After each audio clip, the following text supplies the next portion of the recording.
the number.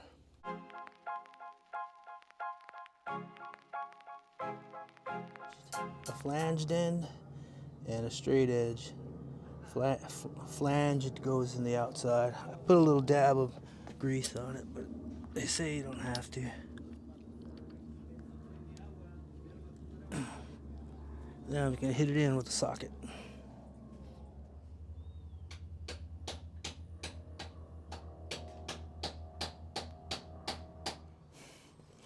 So I just cleaned up my flywheel. This is a used flywheel.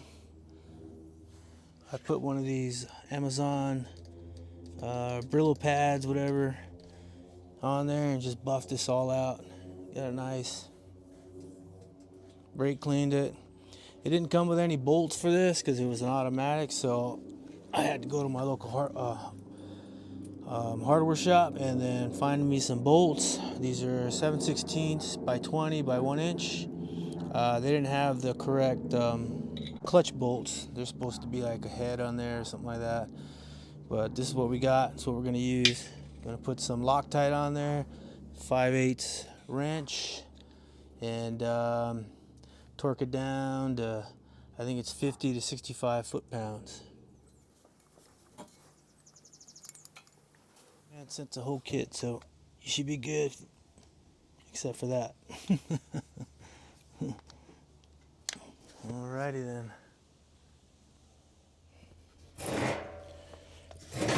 Alright. Some 80 grit.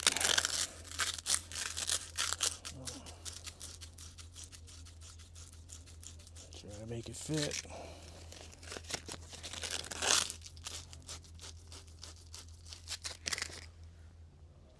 Alright, so where were we?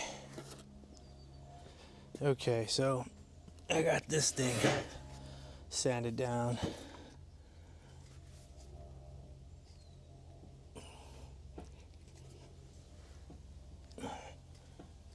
Sanded that down to precision.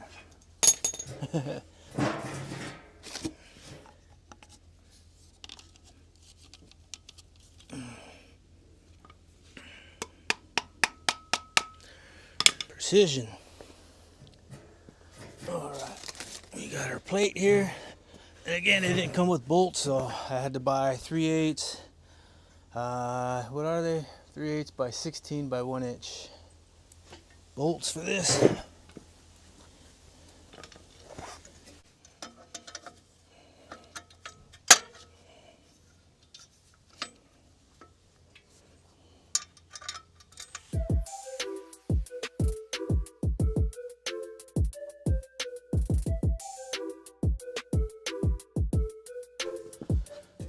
All right, so here comes the arguments here. So a lot of people online are arguing about how much do you tighten these down, what's the torque spec and all that. I did that before, like my first time, like 10, 15 years ago, and tighten it down 35 foot-pounds like they say it should be. Then I had it all together, I put it in the vehicle, and it wouldn't go nowhere. The clutch is just hard, it's stuck there. And the reason why is because 35 foot-pounds makes these little fingers, makes them compress, and that's your clutch. So what I've been doing since then is just slowly going around until you see these start to move.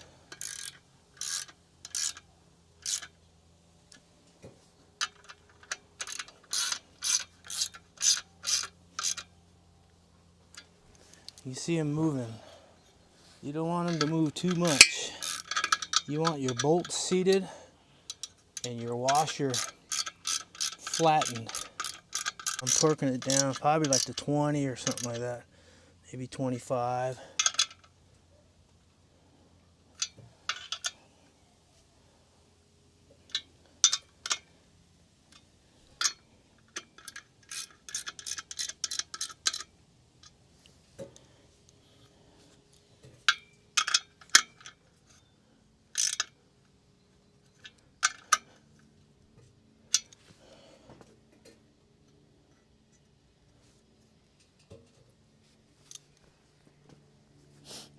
we should be good. Roll down.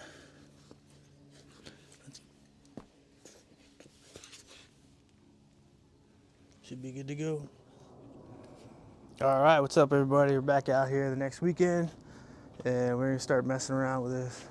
I had to clean up the floor, a lot of leaves and stuff, so hung out, did that a little bit. Got our area AJ squared away, and still waiting for parts. I need throw-up bearing. I decided I'm gonna mess around with this. We are gonna put different throw-up bearings, see how they work. I got one coming from O'Reilly's. I have an older one, that's an original one. I'll put that one in there. I know a lot of us were having problems with the clutch fork, and I'll show you how I set mine up. And I'm gonna get a lot of flack from that, I bet, but you know, hey, it works, so if it works, it's not a bad idea. And I'll show you that. All right. So right now, what I'm gonna do is just pressure wash this. And then I'm gonna throw some paint on it. Nothing fancy. I'm just gonna, you know, real quick, down and dirty. I'm waiting for parts, so I'll just go ahead and do this real quick. I got this on there, the HEI. I don't want to mess with it. I had such a hard time with those things, so that's not gonna come off. Usually you take all this stuff off and then you paint it, you mask it and paint it, but we're not gonna do that. I mask off some stuff, sand it down, and then spray it with the can of Home Depot olive drab. And then hopefully O'Reilly's has my first part, and I'll go over there and go get it. And then we'll start playing with that. All right, let's get busy.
All right, the paint's dry. I'm about to take off the tape here. I'm gonna start putting this together on my stand. I've put that thing on there.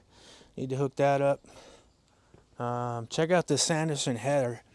I really like it. It's made by Sandersons. Can you see that?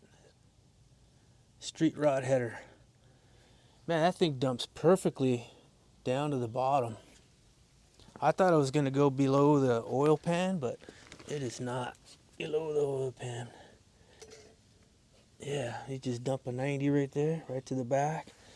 And, you know, this is how we used to get these old engines without the original exhaust manifold. So, yeah, man, that works out really good. They're not cheap, though, but, you know, I don't know. So I ended up painting the engine green to match the headers because I had my friend Cerakote them green, OD green. So, but I like OD green, the Jeep's green, so we went ahead and did that. So I went ahead and put my thing on. I gotta find a a key ignition. I gotta go run to the auto parts store probably tomorrow morning. We'll fire this thing up tomorrow morning. I still gotta make a cut here, make a cut there, shave that off a little bit better, and then connect them, weld them, and then we'll have some exhaust on both sides. I'm gonna connect that one. I just put that on there just to see what it looked like. You can see how nice it hooks down there. Vice that one. I don't know if the sun's getting in your way. Let's try this. Is that better? I just go straight down. The old ones went outside the frame, which is doable, but I like that better. Pretty nice. I like it. Anyhow, I'm gonna put that up there. Just use the same stuff. Weld it to this, and we'll turn this sucker on. Take all that tape off, reconnect all the wires, test fit that transmission in there, and I have my little doohickey right here that I've been using forever. And that's gonna go on that side, like that. And then this thing will connect to the fork. And whom. That's how we'll test if this thing switches gears and it's got power. And yeah, we'll hook this thing up.